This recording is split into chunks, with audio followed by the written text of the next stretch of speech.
Hello, I'm Richard Gisbert, and you're at The Listening Post. This week, Juan Manuel Santos y Antanas Mocus. Colombia gets a new president, whose family has close ties with the media there. The Washington Post. You think you know America. And the top secret world of American intelligence. But you don't know top secret America. We check in with the supermodel and her appearance at a war crimes trial. And a pop movie quiz that's making the rounds on the World Wide Web. Saturday, August 7th, saw the inauguration of Colombia's new president, Juan Manuel Santos, after a landslide election victory in late June. Santos was the defense minister under the former president and key U.S. ally, Álvaro Uribe. Santos says he will stick with most of his controversial ex-boss's policies, but he wants to end the war of words that Uribe had with his neighbor, Venezuela's Hugo Chavez. Colombia is a dangerous place to be a journalist. It's experienced 45 years of civil war between right and left, between paramilitaries and guerrillas. And the media landscape there is highly concentrated, dominated by a few outlets that are owned by some powerful families. Our starting point this week is Bogotá. We look at the close connections between the country's media barons and its politicians, as well as the media side of an election that had journalists from all over Latin America and beyond focused on the story.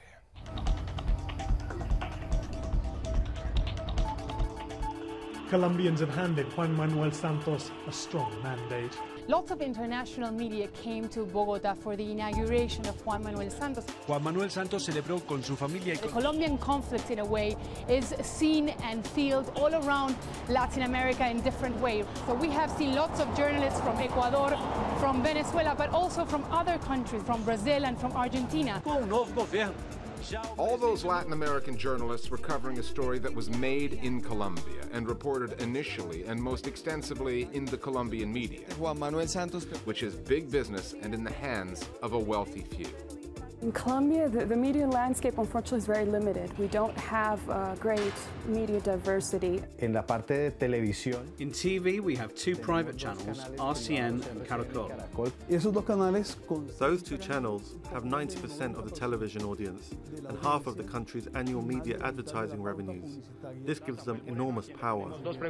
RCN and Caracol are associated with two of Colombia's biggest political dynasties. RCN with the Ardila Lule family and Caracol with the Santo Dominguez family. Both families, both channels, have been influential backers of Santos's and Uribe's party. The radio sector also has concentrated ownership. Two companies are dominant, one of them is RCN. And Colombia's print sector is no more diversified. This country of 40 million people has only two national newspapers, and the reality is that one of them, El Tiempo, reigns supreme, with 4 times the circulation of its only real rival, El Espectador. And El Tiempo is hardwired to the new president. The family Santos is the owner of 49% of the stocks in El Tiempo newspaper. Juan Manuel Santos comes from this family. So in a way, you have this uncomfortable and inconvenient relationship between government and the press. We know, as is the case across the world, that political and economic elites get their news mainly from the written press. That's not the case for the general public, who are more influenced by TV, by news programs, and by the radio. So that's what Colombia's media landscape looks like. One of the strange things about the election story is that much of the media got it wrong. Before the first round of voting, Santos was reported to be running neck and neck in the polls with his chief opponent, Green Party candidate Antanas Mocus, and the media started talking about a green wave. El candidato del Partido Verde ganó fuerza en los últimos días. Despite all those polls, Santos trounced Mocus by more than 25% in the first round of voting. Juan Manuel Santos. The result had some international media wondering what was going on in Colombia. Concerns that this is a fair election. Other explanations have been offered, all related to media. No le puedo responder. Mocus performed poorly in televised debates, which took place after Santos brought in a new communications guru, Venezuelan right-winger J.J. Rendon, a hired gun well known for playing key roles in many a Latin American election. When the Venezuelan advisor arrived, he applied very effective communication strategies. To start with, Santos took the lead in dictating the terms of the debate, and mockers had to go on the defensive. Rumors about mockers started appearing. One of the rumors that did the rounds was that Marcos was an atheist. In a country that is 90% Catholic, that is a politically damaging accusation. No one's ever proved Rendon was behind those stories, but Colombian journalists have a nickname for him, JJ Rumor. One more media angle. Antanas Marcos's rise in the pre-election polls coincided with a big social networking campaign. He was the candidate of new media, or at least it looked that way. It may have been a mirage. Mockus began to represent a hope for zero corruption, culture and education that began growing especially on the internet, on social network sites such as Facebook and Twitter. Mockus was definitely a phenomenon in Colombia, and it became more of a phenomenon through Facebook. Some analysts believe that the campaign just ended up there on Facebook, but it actually needed much more work in the streets, work in the neighborhoods. There are various theories, but the Colombian media still seem puzzled about how they got the polls, the predictions, so wrong. I think there is really no proper answer to what happened with the polls, because everyone was expecting a tie, and yet when Juan Manuel Santos wins, he almost doubled him. We still don't really understand what happened. It's a task for the media organization to really try to find out what happened, how we got it all wrong. Don't hold your breath waiting for that to happen. Journalists may have got the numbers wrong in this election, but the vast majority of Colombian media owners and editors have in Juan Manuel Santos, the man they wanted in office. Precisely how he got there is, for them, of secondary concern. Our Global Village Voices now on Colombia, politics, and the media. Media portrayal of the Colombian elections ran along two pretty predictable axes. The first was continuity versus change, with Juan Manuel Santos, of course, representing continuity with the Uribe administration. The second was left versus right, and that typically brought in Hugo Chavez and whether the election would be favorable to him or not. With very few exceptions, the quality of the coverage left loads to be desired. Rigorous analysis of the party's manifestos were rare. In-depth critical reporting of the public service records of the would-be presidents were wanting. Moreover, the global media never questioned existing links between members of Uribe's cabinet and the private interests of Colombia's domestic media. Both the former vice president and the new president of Colombia belonged to the family that traditionally owned the only newspaper with significant national circulation. If you've got an opinion on the way that news is covered that you'd like to get on the air as one of our Global Village Voices, Facebook and Twitter are the best ways to go. We've now got more than 4,300 fans on Facebook. Many of them go there to find out what stories we're working on so they can weigh in with an opinion on the media. Or you can just get in touch with us the old-fashioned way on email. We're at listeningpost@aljazeera.net. Time now for some Listening Post news bites. Rwanda has just held its second presidential election since the 1994 genocide that claimed hundreds of thousands of lives.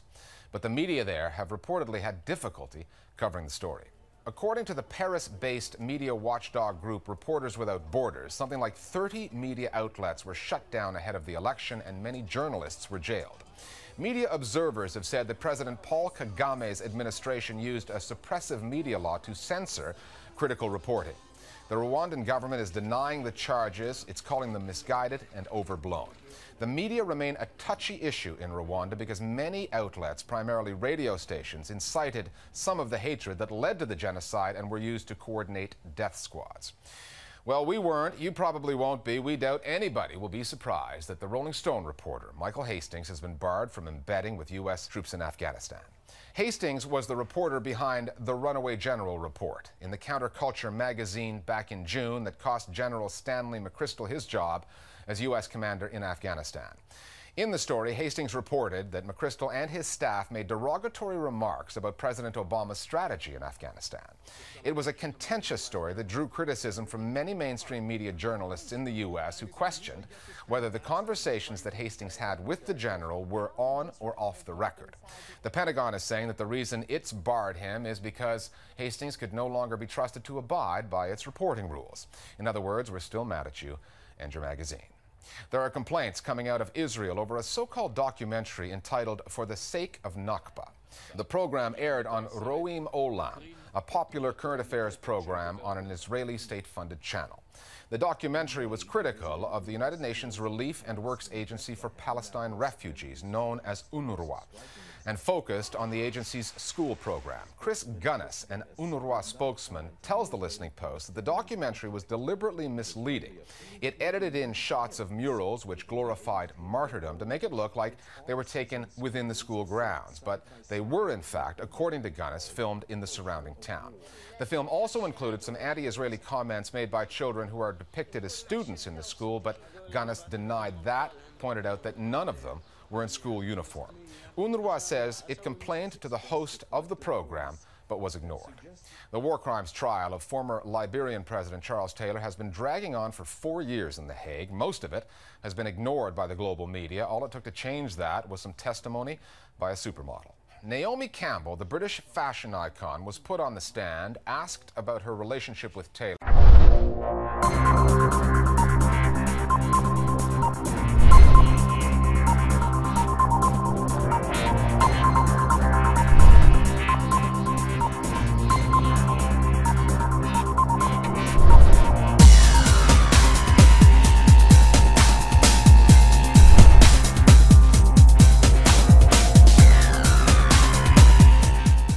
Some diamonds came into her possession, and all of a sudden the media were covering the trial in droves.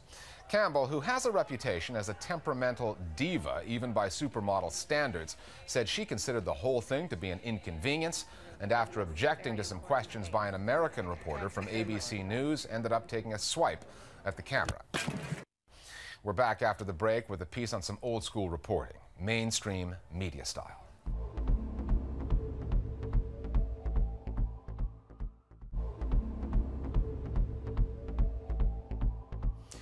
Welcome back. The Washington Post grabbed headlines last month when it released a much ballyhooed investigative series, one that took a long, hard look at the outsourcing of U.S. intelligence work to private companies there. The newspaper branded the series in an intriguing and provocative way. It called it Top Secret America. The accompanying interactive website detailed the names of the companies engaged in the work, and it illustrated where the work was being done.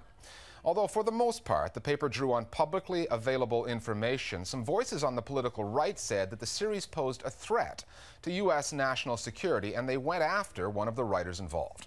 And there were complaints from the left that the series didn't go far enough.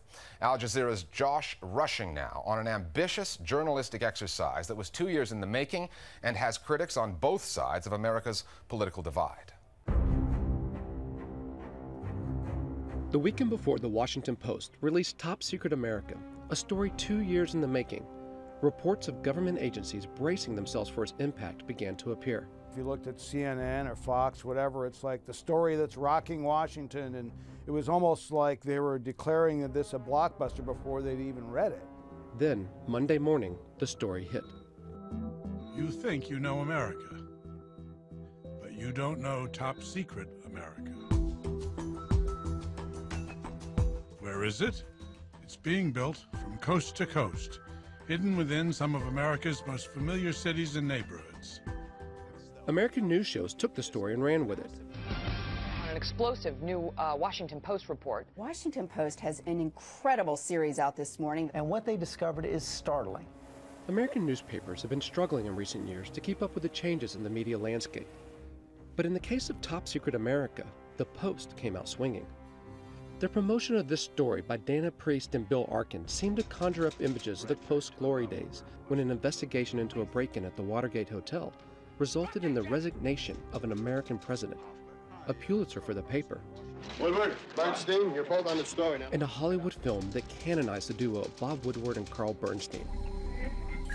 with excerpts from a forthcoming documentary about Priest and Arkin's investigation posted online the same day the story was published. It's almost as if the Post had already created the movie version of their story, and with a PR blitz, its own mythology. They began to build a map, trying to identify what some in Washington call the dark side. But if we look beyond the hype, what we see in Top Secret America is an innovative blend of new technology and good old-fashioned reporting. Does it take an institution like the Post to pull off something like this? The mainstream media in the United States is criticized by everybody. And I don't mind that because I think we do plenty of things wrong or lazy or whatever. But we do have the backing of an institution with a fair amount of money. And so they let us take 2 years to do this. The proverbial blogger in his pajamas sitting at home doesn't have the time, doesn't have the resources, doesn't have the contacts that are necessary to do such an in-depth exploration of what's going on. It takes a mainstream outlet to do it. What it took was the Washington Post teaming up an outside researcher, Arkin, who specializes in the military and intelligence, with a Pulitzer Prize-winning reporter, Priest, whose fame and pull could land interviews with U.S. Secretary of Defense Robert Gates and head of the CIA, Leon Panetta. Bill is a researcher like nobody's business. He's so good. He put together that database. That's something I could never do. I'm a big fan of the mainstream media only because it has a certain kind of ethic that I think is very crucial, which is, you know, no matter what you personally believe, you shouldn't bring it to your reporting. And you should be skeptical about government and hold government accountable. Okay, then why did you show the government the piece before you published it? Because in the area of national security, you know, I can think about the things that might compromise that, but I'm not inside the system. So we showed them that in an effort to say, okay, tell us what your issue is. So in this instance, we ended up not showing the precise location of all the dots on the map. That, according to critics, is one of the ways that Top Secret America failed to live up to the hype. Well, if you go on the Washington Post website and look up, say, their database on companies, you will see an enormous amount of information, and that's all quite interesting. But in terms of really digging out information like which of these large companies, what do they actually do for, say, the National Security Agency? I think there's an impact of actually obfuscating the role of these companies and making it actually more confusing to figure out what they do. A report that was co-authored by this man, William Arkin. And critics now asking is if Mr. Arkin has an agenda beyond just journalism. Have you been surprised at how personal the attacks have been against your co-author, William Arkin, by Fox News? This guy is not really a journalist anymore. I mean, he's an opinion person, this Bill Arkin, and this guy is so incendiary. I mean, he's a bomb thrower. Some of the commentators on Fox News have taken after Bill before when he's gotten a little high profile. The fun thing about the criticism is that if you actually look at his entire background, you'll see that he's got the most unusual mix of people that he's worked for. This is not a person, Bob, who has any affection for the American military. Is that not something that should be disclosed to the people who are reading the report that he wrote? Once again, it's Fox News creating the controversy as opposed to just covering it. See, it serves their purpose for Megyn Kelly to accuse William Arkin of hating the military, of being a bomb thrower. The problem is Megyn Kelly doesn't know William Arkin. I do, and can tell you the last job he had before he came here to the Washington Post to do this project is he was working for the U.S. Air Force. Not a guy who hates the military, but a journalist who knows his stuff. This is a closed community. Well, that's a classic technique of opponents or targets of an investigation. When you can't discredit the message, you discredit the messenger. They haven't challenged any of the accuracy of the reporting itself. So they're sort of flailing around, as they always do, with what's really just an ad hominem attack on the author. I think that it's a good thing to have criticism about the media if it's, you know, thoughtful on either side. Every institution needs to have some pressure from the outside to make it better. And the media is certainly prone to mistakes and should be called out for them and should be doing a better job. And the place that many critics feel the Washington Post should have been doing a better job? Covering national security issues. The Washington Post should have been covering this story all along, particularly on the side of the privatized intelligence industry. There's been this gigantic industry growing by leaps and bounds right under their feet for years. This is a story that's important, but it didn't quite nail the bastards sufficiently that it's really going to go down in history as one of the landmark pieces of reporting. Or, as fellow investigative journalist might say, Watergate, it is not. More Global Village Voices now on the Post's Top Secret America series. Media institutions like the Washington Post certainly have more funding to accomplish a project like this, but at the same time, there have been freelance and other journalists working to reveal the same things that the Washington Post has revealed for years. And so while I hope that this is well received by the public, at the same time, I feel like the public has been sort of ignoring other information. To have gone out and gathered the information which those two journalists did, and to then be able to absorb it, and to work out which parts they should use in the article, and finally to know how to tell the story of Top Secret America takes great journalistic experience. Finally, a little something for all you film buffs out there. This is called 35mm. It's a short film about cinema. It's the work of a couple of students at the College of Design and Media in Hanover, Germany. It's a 2-minute animated trip through the history of cinema. You might spot some of the references: Titanic, Singing in the Rain, Rear Window, The Terminator. There are 35 films referred to in all, and they come at you pretty quickly over the space of about 2 minutes, so see how many of them you can pick out in our web video of the week. We'll see you next time at The Listening Post.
Ignition sequence start.